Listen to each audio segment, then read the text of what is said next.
The Chenab Bridge has been hit by an earthquake with a magnitude of 8.0 on the Richter scale.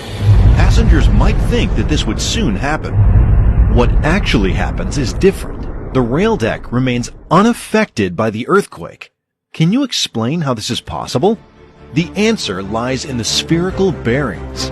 The lower part of each bearing moves with the ground, but this motion does not transfer to the upper part. To isolate the rail deck, the Chenab Bridge also makes use of expansion joints.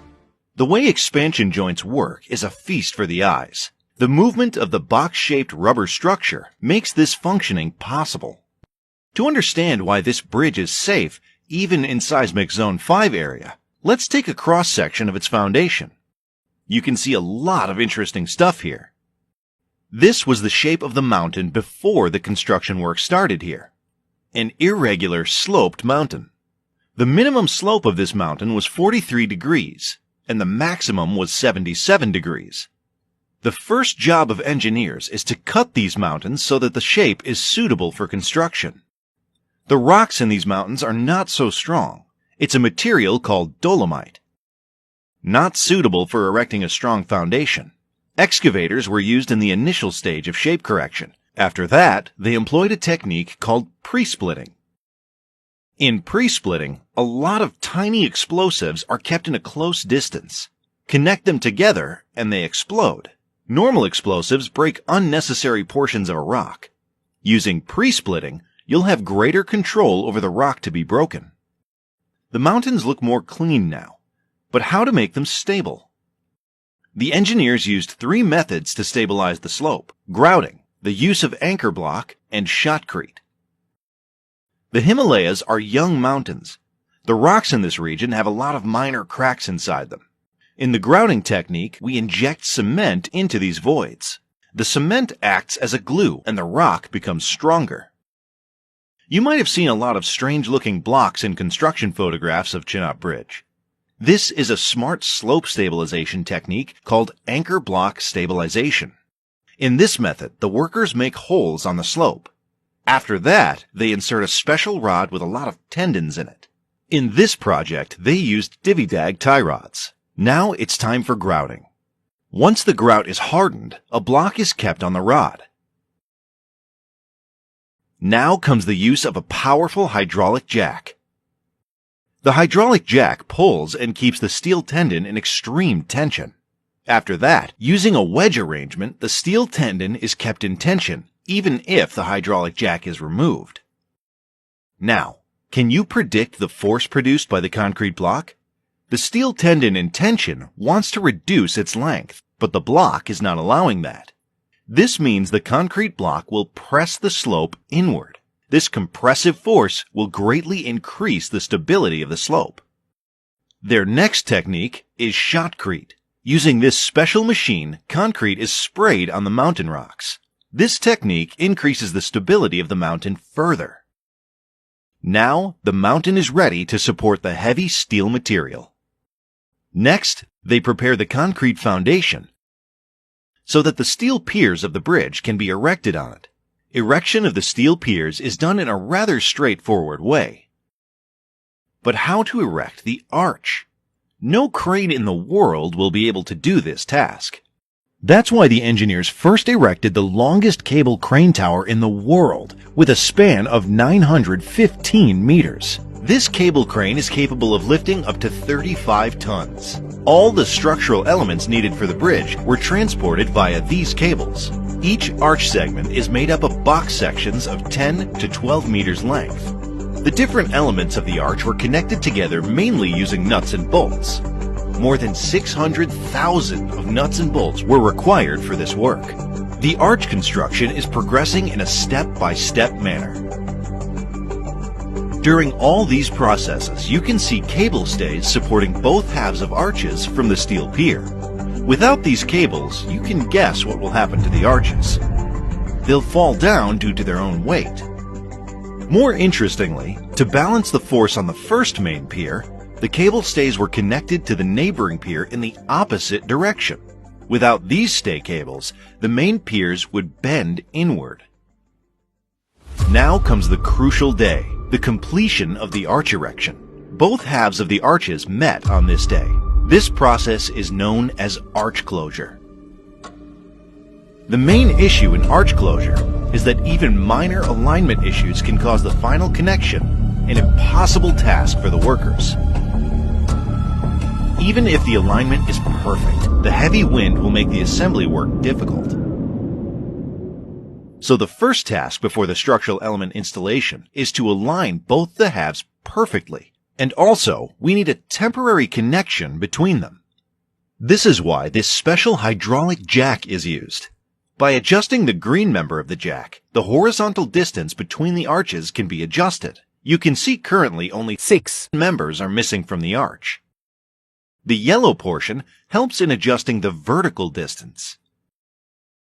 The bottom cord can be fitted. Once this is done, the force in the green member of jack can be released now, and a few more elements can be installed.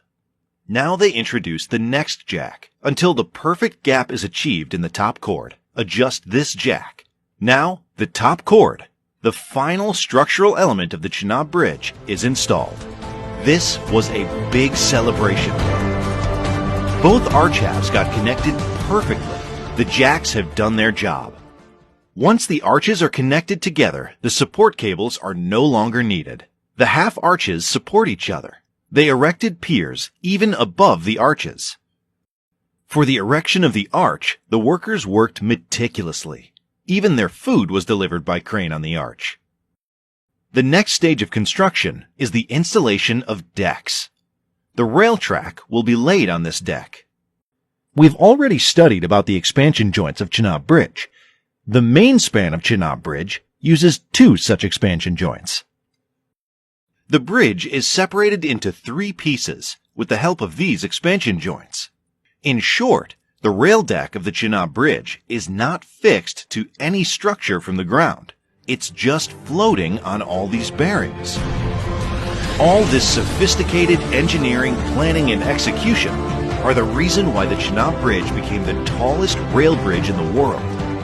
Its height is 359 meters above the Chenab River, 35 meters taller than the Eiffel Tower. You might have wondered why Chenab Bridge uses the arch bridge technology. Why not a simple pillar bridge? Look at the height of the pillars needed in this case. This would also obstruct the river flow below. The arch shape in an arch bridge is always a parabola. Why not any other shape? To get the answer for this, let's do an experiment. Parabolic versus a circular arch. When I keep a weight on the circular arch,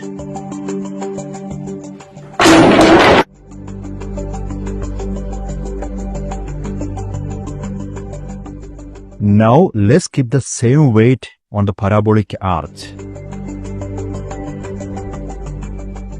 Wow, it is carrying the weight easily. Let's add one more weight. Perfect.